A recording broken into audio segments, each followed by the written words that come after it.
Fall in love. Fall in love एवढं म्हणजे लक्षात ठेवू नका, फक्त हेच नाही. फॉल इन लव्ह ह्याच्या पुढे काय वाक्य आहे?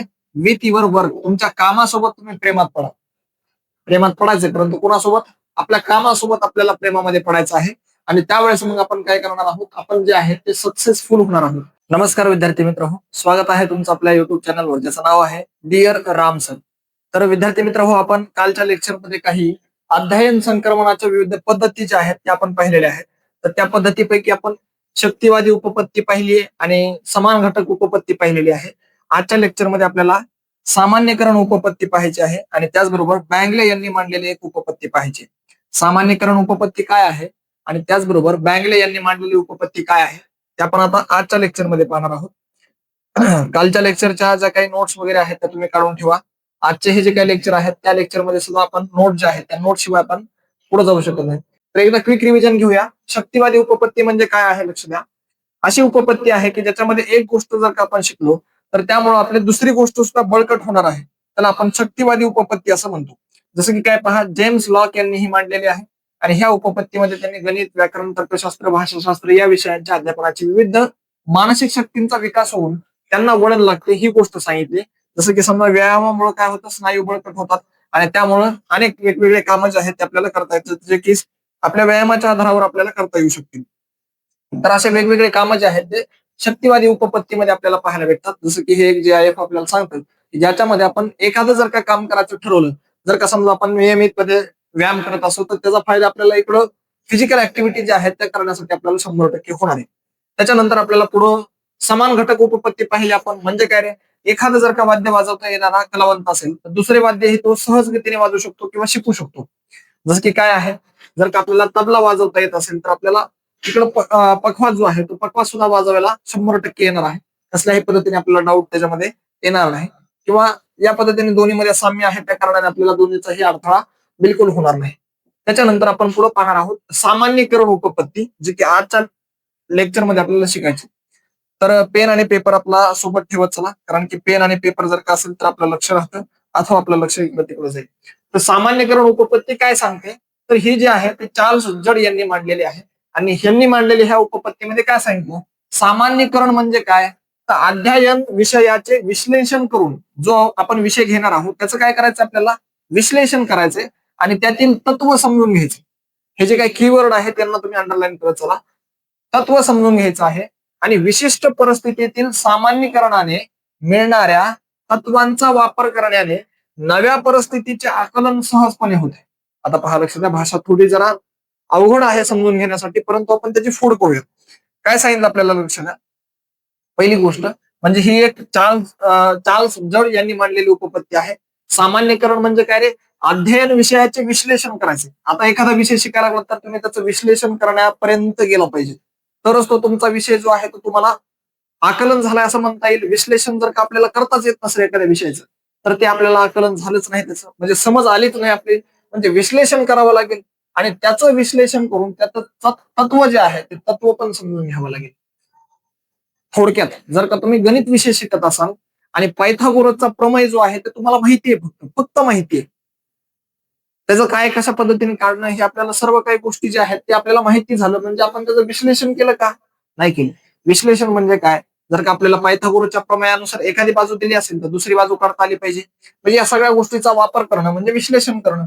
आणि त्याचं तत्व जे आहे म्हणजे त्याचं प्रिन्सिपल जे आहे ते काय प्रिन्सिपल आहे, तर पायथागोरसचं प्रमेय एखाद्या ठिकाणी कुठं वापरायचं ह्याचं तत्व आपल्याला समजून सांगता आलं पाहिजे, समजून घेता आलं पाहिजे. आता हे जे काय आहे ते सामान्यीकरण उपपत्तीमध्ये येतं. आता तशाच पद्धतीने विशिष्ट परिस्थितीतील सामान्यीकरणाने मिळणाऱ्या तत्वांचा वापर जो आहे तो वापर पाहायला शब्द वापरला, वापर. वापर करण्याने नव्या परिस्थितीतील आकलन सहज पद्धतीने होते. पायथागोरसचा प्रमेय आहे त्या पद्धतीने तुम्ही एखाद्या गोष्टीची जर का उंची काढली, जसं हायपोटेनियस असतो त्याच्यामध्ये, तर तो हायपोटेनियसची उंची काढायला आपल्याला पायथागोरसचं प्रमेय लागतं. तर तशा पद्धतीने जर का आपण त्याचा वापर केला तर आपण काय केलेलं आहे, नव्या परिस्थिती जी काय आपल्या समोर उद्भवलेली आहे त्याचं आपण आकलन केलेलं आहे, ती समजून घेतलेली आहे. म्हणून त्याच्यामध्ये काय केलं जातं, सामान्यीकरण उपपत्तीमध्ये गोष्ट लक्षात ठेवायची, एका परिस्थितीचं नॉलेज दुसऱ्या परिस्थितीमध्ये तशाच पद्धतीच्या आपण वापरणार आहोत आणि ते आकलन करणार आहोत, ती परिस्थिती समजून घेणार आहोत.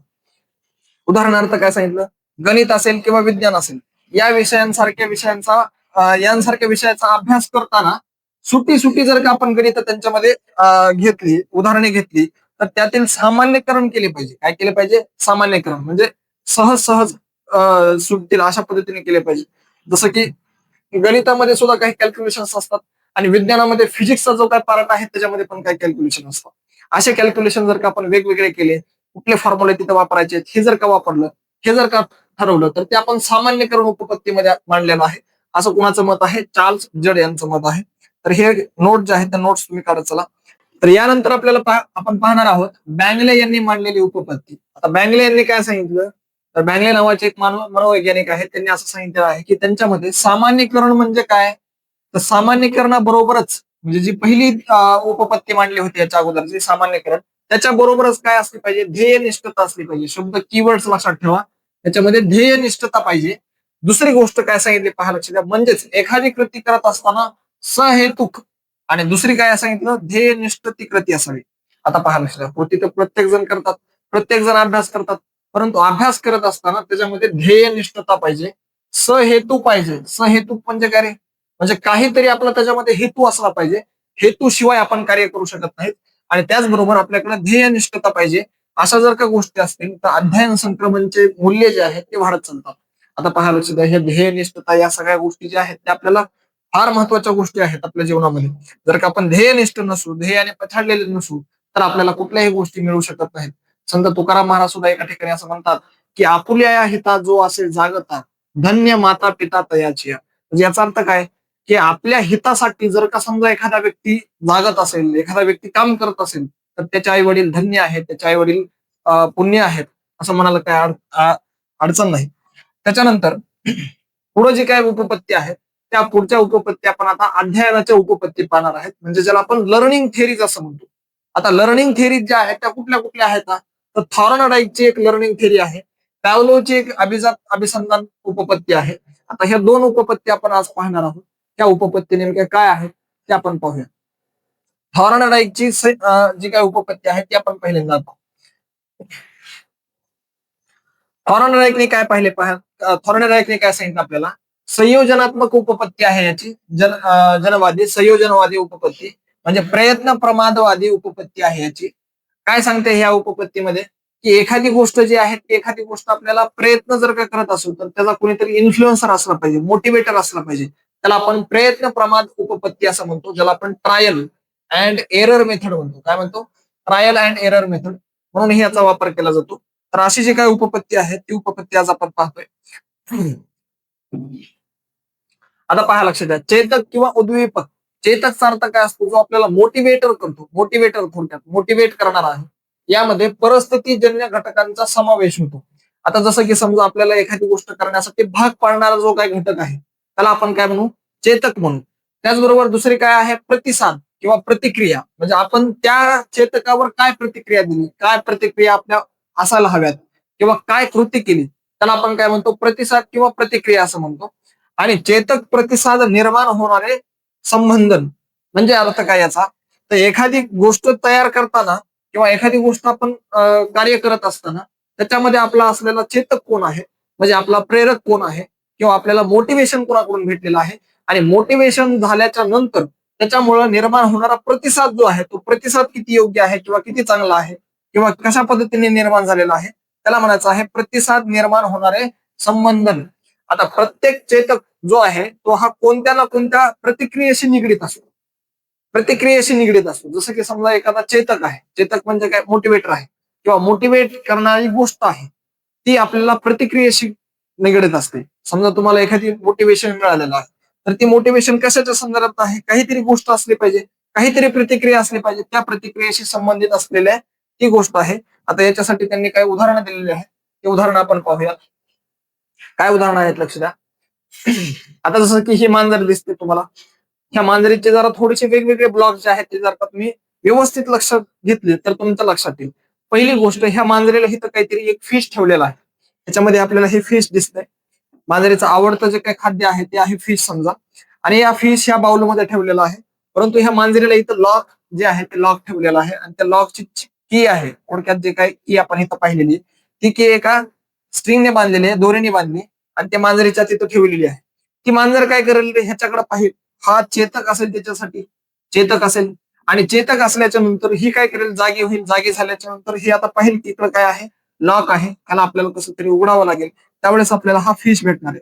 म्हणजे मांजरीसाठी चेतक जे आहे ते चेतक ही त्याला फिश आहे आणि त्याचबरोबर मांजरीने केलेली धडपड म्हणजे काय आहे, त्याचा प्रतिसाद आहे. जसं की याच्यासाठी ती काय करत असेल, याच्याकडे पहिल्यांदा तिचं लक्ष गेलं नसेल, बरोबर नाही.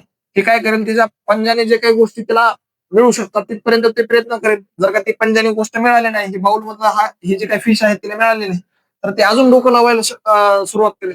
डोकं काय लावेल, तिकडचा जो काही समजा की आहे किंवा हे जे काही ठेवलेलं आहे, तर याला ते उघडण्याचा प्रयत्न केली. मग उघडून ती अशा पद्धतीने काय करणार आहे, या चेतकापर्यंत येणार आहे, या मोटिवेटर पर्यंत येणार आहे. म्हणजे हा मोटिवेटर जो आहे तो हिच्या प्रतिक्रियेशी निगडीत आहे. जर का हे मोटिवेटरच नसतं तर मांजरीने कधी केज मधून बाहेर येण्याचा प्रयत्नच केला नसता, त्या पिंजऱ्यातून बाहेर येण्याचा प्रयत्नच केला नसता. म्हणजे माणसाच्या जीवनामध्ये पण तसंच आहे. जोपर्यंत आपल्याला एखादी गोष्ट दिसत नाही तोपर्यंत आपण प्रयत्न करायला तयार होत नाहीत. म्हणजे तो एक सुविचार आहेच आपल्याकडं की गरज ही शोधाची जननी असते, ज्याला आपण असं म्हणतो की necessary is the mother of invention. म्हणजे नेसेसिटी जी आहे, गरज जी आहे ती आपल्याला फार गरजेची आहे कुठलाही शोध होण्यासाठी.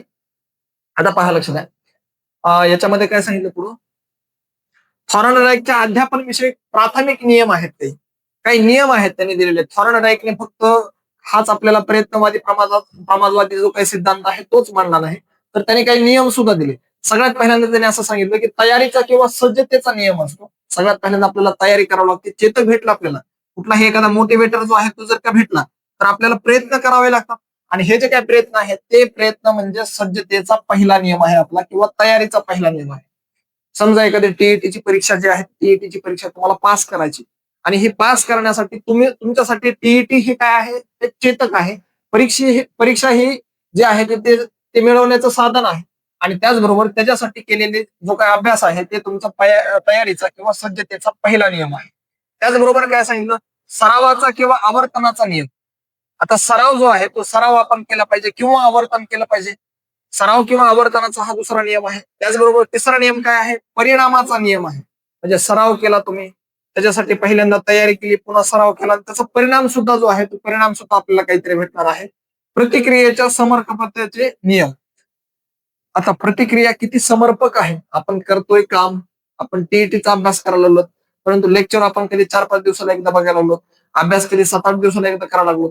म्हणजे अशा सगळ्या जर काही गोष्टी आपल्याकडे असतील तर हे प्रतिक्रिया ज्या आहेत ह्या प्रतिक्रिया सुद्धा आपल्याला समर्पकतेने पाहाव्या लागतील. त्याचबरोबर परिणामाच्या वैविध्यतेचा नियम. कधी कधी परिणाम जे आहेत ते परिणाम वेगवेगळे घेऊ शकतात.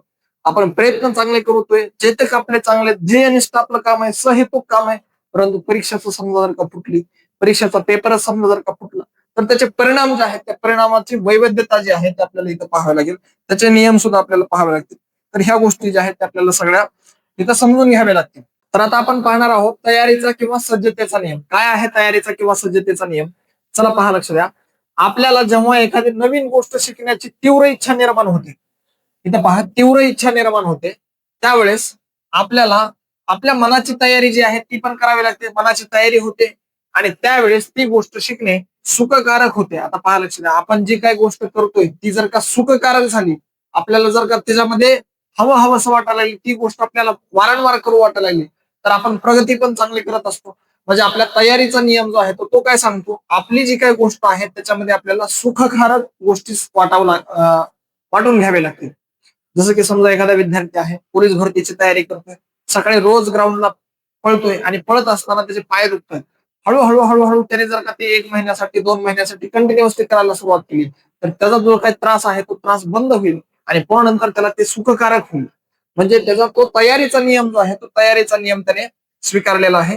परंतु एक गोष्ट मात्र इथं आहे की शारीरिक क्षमता जर का आपल्याला जेवढ्या हव्या आहेत, म्हणजे ज्याला आपण किमान शारीरिक क्षमता म्हणतो, अशा निर्माण झाल्याशिवाय शारीरिक क्रिया शिकवणे कठीण आहे. उदाहरणार्थामध्ये ही गोष्ट सांगितली. म्हणजे जर का आपल्याकडे शारीरिक क्षमता नसतील एखादी गोष्ट करून घेण्यासाठी, तर आपल्याला शारीरिक क्षमतेवर आधारित काही गोष्टी शिकवणं हे अवघड जातं. तसंच आहे, आपल्याला काही तयारी जी आहे तयारी करावी लागेल किंवा सज्जता करून ठेवावं लागेल आपल्याला नवीन गोष्टी शिकून घेण्यासाठी. चला, तर हा नियम जो आहे तो या नियमानुसार आपल्याला ह्या गोष्टी लक्षात राहिल्यात. चला, दुसरा नियम जो आहे तो दुसरा नियम काय आहे, थॉर्नडाईकने दिलेला हा दुसरा नियम. जसं की पहा लक्षात इथे काय झालंय, टू बी अ सक्सेसफुल, काय to be a successful the first thing to do is fall in love with your work. Fall in love, fall in love एवढं म्हणजे लक्षात ठेवू नका, फक्त हेच नाही. फॉल इन लव्ह ह्याच्या पुढे काय वाक्य आहे, विथ युअर वर्क, तुमच्या कामासोबत तुम्ही प्रेमात पडा. प्रेमात पडायचंय, परंतु कोणासोबत, आपल्या कामासोबत आपल्याला प्रेमामध्ये पडायचं आहे. आणि त्यावेळेस मग आपण काय करणार आहोत, आपण जे आहे ते सक्सेसफुल होणार आहोत.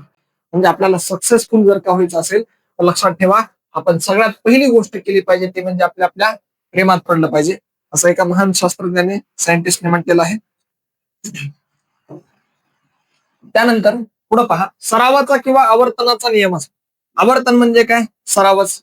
आणि त्याचबरोबर ह्या ज्या काही गोष्टी आहेत त्या आपल्याला कराव्या लागतात, सराव करावा लागतो. म्हणजे एखाद्या गोष्टीचा सराव जेवढा अधिक करावा तेवढा सहसंबंध दृढ होऊन ती गोष्ट पक्की होते. सराव जर का आपण कमी करत असेल एखाद्या गोष्टीचा, एखाद्या वेळेस एखाद्या पहिलवानाने जर का दंड बैठका मारण्याचा सराव कमी केला, एखाद्या समजा शास्त्रज्ञाने जे आहे ते त्याच्या इक्विपमेंट जे आहे त्याचा हँडलिंग करण्याचा सराव कमी केला, किंवा त्याचबरोबर त्याने पुस्तकाची रिडिंग जी आहे कमी केली, त्याचं जे काही नॉलेज आहे ते जर का त्याने कमी करायला सुरुवात केली, एखाद्या शिक्षकाने एखादा विषय शिकवताना काही वर्ष तो विषय मध्ये सोडून दिला, तर त्याला ती गोष्ट जी आहे ती पुन्हा नंतर शिकवता येत नाही, तितक्या बेसिक कन्सेप्ट मध्ये जाता येत नाही. म्हणजे सराव जो आहे तो सराव माणसाला परिपूर्ण करतो, परिपक्व करतो. म्हणजे आपण ती गोष्ट ऐकलीच आहे की प्रॅक्टिस मेक्स मॅन परफेक्ट. म्हणजे काय आहे की आपल्याला मानव जो आहे तो माणूस फक्त आणि फक्त सरावानेच काय होणार आहे, परिपक्व होणार आहे.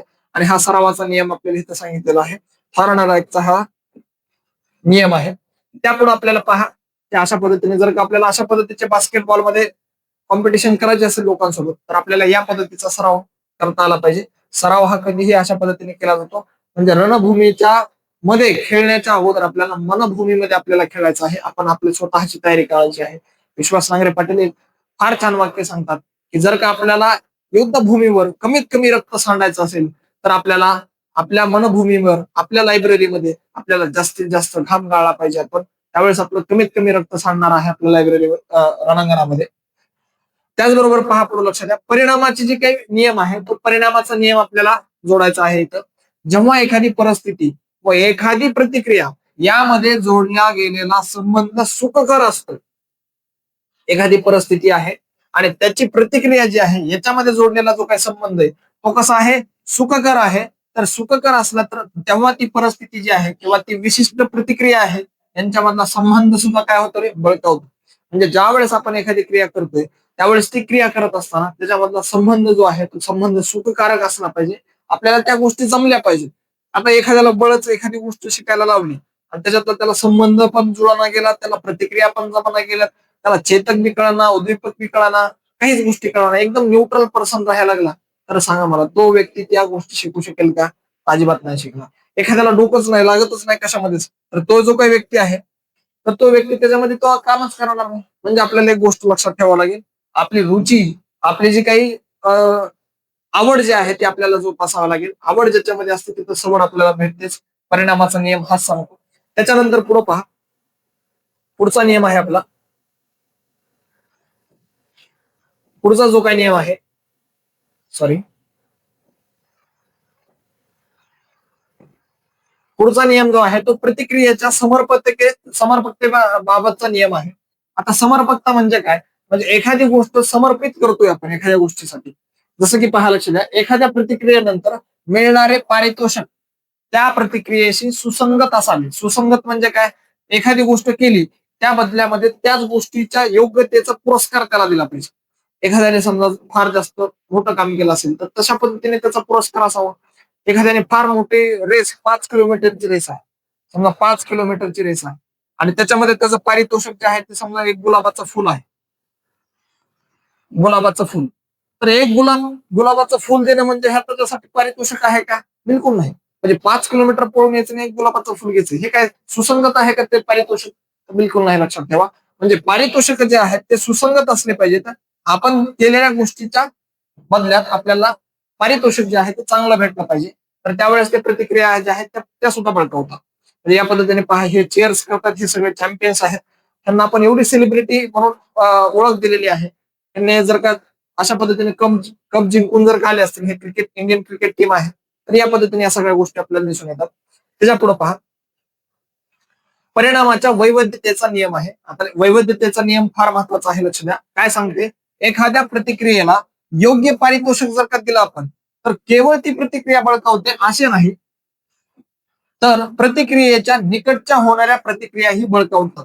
आता पाहायला असेल, जर का समजा एखादा व्यक्ती आहे, त्या व्यक्तीने फार चांगलं काम केलं आणि त्या कामाच्या बदल्यामध्ये आपल्या भारताचे पंतप्रधान जे आहेत ते त्याच्या घरी येऊन जर का त्याला स्वागत सत्कार करत असतील, तर आजूबाजूचे लोक जे आहेत ते सुद्धा विचारात करतात की हे फार चांगलं काम केलं असेल, तेव्हा आपल्या भारताचे पंतप्रधान जे आहेत ते त्याच्या घरी येऊन त्याचा सत्कार करतात. असं कधी होत नाही, परंतु जर का झालंच तर चांगली गोष्ट आहे. म्हणजे एखाद्या प्रतिक्रियेला योग्य पारितोषिक जे आहे ते योग्य पारितोषिक दिल्याने काय होतं, प्रतिक्रिया बळकावतात असेच नाही, तर प्रतिक्रियाच्या निकटच्या होणाऱ्या प्रतिक्रिया सुद्धा बळकावतात. आता आपल्या शैक्षणिक गोष्टीमध्ये ह्या गोष्टी कशा अवलंब करायचा याचा, आपल्याला समजा वर्गामध्ये एखादा विद्यार्थी असेल, तर त्या विद्यार्थ्याने एखादा टास्क कम्प्लीट केलं, ते कम्प्लीट केल्याच्या नंतर आपण त्याला काहीतरी पारितोषिक दिलं, तर त्या पारितोषिकाला पाहून इतर व्यक्ती जे आहेत, इतर विद्यार्थी जे आहेत, ते इतर विद्यार्थी सुद्धा अभ्यास करण्यासाठी प्रेरित होतील. त्याला काय म्हणायचं आहे, परिणामाचा वैविध्यतेचा नियम. असे हे वेगवेगळे नियम जे आहेत ते थॉर्नडाईकने आपल्याला दिलेले आहेत. तर थॉर्नडाईकने हे दिलेले नियम जे आहेत ते त्याच आपले संपत आहेत. आता याच्यानंतर आपली जी आहे ती पॅवलोवची अभिजात अभिसंधान उपपत्ती जी आहे ते आपण येणाऱ्या उद्याच्या लेक्चरमध्ये घेणार आहोत. तत्पूर्वी तुम्हाला सर्वांना एक सांगणं आहे की आपलं जे काही चॅनल आहे, या चॅनलला तुम्ही सबस्क्राईब करून ठेवा. असेच आपले जे काही टीईटी वर येणारे व्हिडिओ आहेत ते व्हिडिओ आणि त्याचबरोबर जेणेकरून तुम्हाला ते व्हिडिओ जे आहेत ते व्हिडिओ डायरेक्टली तुमच्या अभ्यासामध्ये तुम्हाला फायदेशीर ठरतील. जर का तुम्ही नुसते व्हिडिओ पाहत असतील किंवा नुसतं जर का ह्या गोष्टी पाहत असतील तर ते तुम्हाला लक्षात राहणार नाही. त्यामुळे तुम्ही त्याच्या नोट्स तयार करा आणि जेणेकरून तुम्हाला तुमच्या टीईटी मध्ये तुमचा स्कोर जो आहे तो वाढवता येईल. तत्पूर्वी तुम्हाला सर्वांना फक्त एवढीच विनंती आहे की तुमचं जे काही आपलं जे काही चॅनल आहे, म्हणजे हे तुमचं तुम्हा सर्वांचं चॅनल आहे, त्या चॅनलला तुम्ही जास्तीत जास्त लोकांपर्यंत शेअर करा. जास्तीत जास्त लोकांना सांगा की याच्यावर मोफत आणि फ्री ऑफ कॉस्ट अशा आपल्या टीईटीचे जे काही बॅच आहेत ते आपण सुरू केलेले आहे. धन्यवाद.